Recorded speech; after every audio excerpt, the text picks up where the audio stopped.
الحمدللہ رب العالمین والصلاة والسلام علی اشرف الانبیاء والمرسلین اما بعد۔ ناظرین اکرام، پچھلے ایپیسوڈ میں ہم نے تذکرہ کیا تھا کہ نبی کریم صلی اللہ علیہ وآلہ وسلم کی ذات مبارکہ کو کفار مکہ کی طرف سے مختلف ایذا رسانیوں کا سامنا تھا۔ آج کے ایپیسوڈ میں ہم تذکرہ کریں گے کہ نبی کریم صلی اللہ علیہ وآلہ وسلم کے ساتھ ساتھ مختلف صحابہ کرام کو بھی ان مصائب کا سامنا تھا۔ ابو جہل کو جب پتہ چلتا کہ مکہ میں کوئی ایسا شخص ہے جس نے اسلام قبول کیا ہے، تو اگر تو وہ کوئی معزز شہری ہوتا، کوئی طاقتور ہوتا، تو اس کو جو ہے وہ برا بھلا کہتا، اس کو دھمکیاں دیتا۔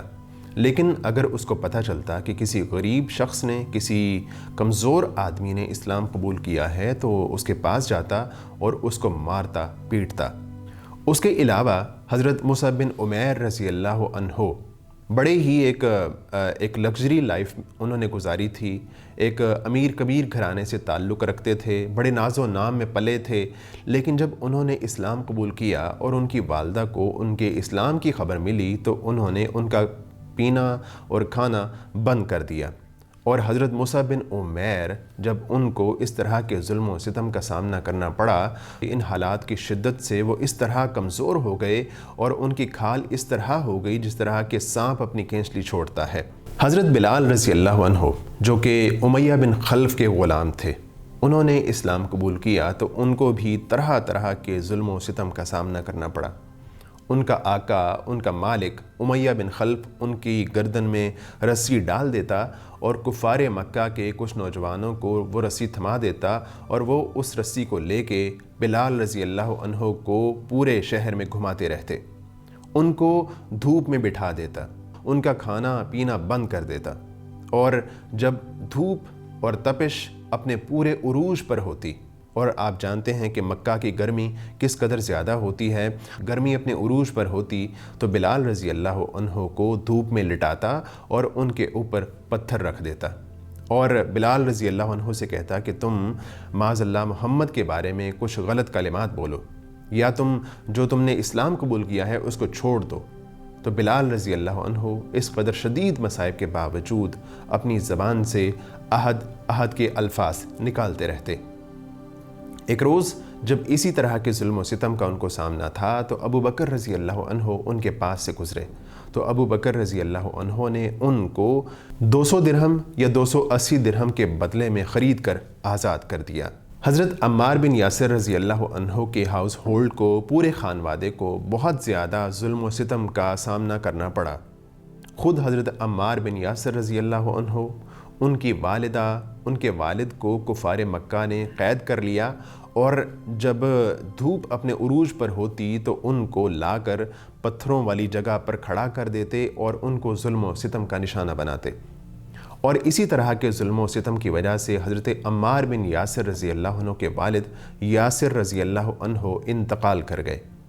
ایک روز ان کو اسی طرح کے ظلم و ستم کا سامنا تھا، تو اللہ کے رسول صلی اللہ علیہ وآلہ وسلم ان کے پاس سے گزرے، تو آپ علیہ الصلاۃ والسلام نے ان سے فرمایا، اے آل یاسر، صبر کرنا، تمہارا ٹھکانہ جنت ہے۔ اور حضرت یاسر رضی اللہ عنہ کی شہادت کے بعد ابو جہل نے حضرت سمیہ رضی اللہ عنہا جو کہ عمار بن یاسر کی والدہ تھیں، ان کی شرمگاہ میں جو ہے وہ نیزہ مارا، اور وہ اس کی شدت سے شہید ہو گئیں۔ خود عمار بن یاسر رضی اللہ عنہ کو بھی ظلم و ستم کا نشانہ بنایا جاتا رہا، اور ان سے اس بات کا تقاضا کیا جاتا رہا کہ تم معاذ اللہ محمد کے بارے میں اور ہمارے جو لات و عزا ہیں ان کے بارے میں کچھ کلمات کہو۔ تو عمار بن یاسر رضی اللہ عنہ ان کے ظلم و ستم کی وجہ سے ان کو ان کی بات ماننا پڑی۔ اس کے بعد وہ اللہ کے رسول صلی اللہ علیہ وآلہ وسلم کے پاس آئے اور آ کے کہنے لگے کہ اے اللہ کے رسول، کفار مکہ نے اپنے ظلم و ستم کی وجہ سے مجھ سے اپنی بات منوائی۔ تو اس موقع پر اللہ تعالیٰ نے یہ آیات نازل فرمائیں، من کفر باللہ من بعد ایمانہ الا من اکرہ وقلبہ مطمئن بالایمان، جس نے اللہ پر ایمان لانے کے بعد کفر کیا، اس پر اللہ کا غضب اور عذاب عظیم ہے، لیکن جسے مجبور کیا جائے اور اس کا دل ایمان پر مطمئن ہو، اس پر کوئی گرفت نہیں ہے۔ حضرت خباب بن ارت رضی اللہ عنہ قبیلہ خزاعہ کی ایک عورت ام انمار کے غلام تھے، اور وہ ام انمار خباب بن ارت رضی اللہ عنہ کو بھی ظلم کا نشانہ بنایا کرتی۔ ان کے بال نوچ دیتی، ان کو جو ہے وہ سختی سے ان کی گردن مروڑتی اور دیگر کفار مکہ بھی اس ظلم میں شریک ہو جاتے۔ مشرکین نے سزا کی ایک شکل یہ بھی اختیار کی تھی کہ بعض صحابہ کو اونٹ اور گائے کی کچی کھال میں لپیٹ کر دھوپ میں ڈال دیتے تھے اور بعض کو لوہے کی زرہ پہنا کر جلتے ہوئے پتھر پر لٹا دیتے تھے۔ در حقیقت اللہ کی راہ میں ظلم و جور کا نشانہ بننے والوں کی فہرست بہت لمبی ہے اور بڑی تکلیف دہ بھی۔ حالت یہ تھی کہ جس کسی کے مسلمان ہونے کا پتہ چل جاتا، مشرکین اس کے درپے آزار ہو جاتے تھے۔ ان ستم رانیوں کے مقابل حکمت کا تقاضا یہ تھا کہ رسول اللہ صلی اللہ علیہ وسلم مسلمانوں کو قولاً اور عملاً دونوں طرح اسلام کے اظہار سے روک دیں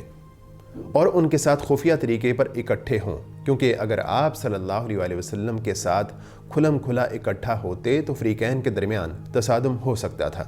بلکہ عملاً 4 سن نبوت میں ہو چکا تھا، جس کی تفصیل یہ ہے کہ صحابہ کرام گھاٹیوں میں اکٹھے ہو کر نماز پڑھا کرتے تھے۔ ایک بار قریش کے کچھ لوگوں نے دیکھ لیا تو گالم گلوچ اور لڑائی جھگڑے پر اتر آئے۔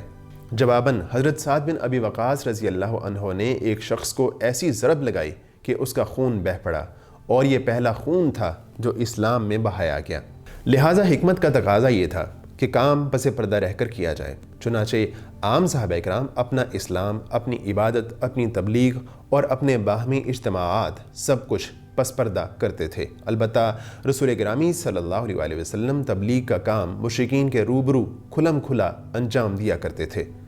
کوئی چیز آپ صلی اللہ علیہ وسلم کو اس سے روک نہیں سکتی تھی، تاہم آپ بھی مسلمانوں کے ساتھ خود ان کی مصلحت کے پیش نظر خفیہ طور سے جمع ہوتے تھے۔ ادھر ارقم بن ابی الارقم مخزومی کا مکان کوہ صفا پر سرکشوں کی نگاہوں اور ان کی مجلسوں سے دور الگ تھلگ واقع تھا، اس لیے آپ صلی اللہ علیہ وسلم نے 5ویں سن نبوت سے اسی مکان کو اپنی دعوت اور مسلمانوں کے ساتھ اپنے اجتماع کا مرکز بنا لیا۔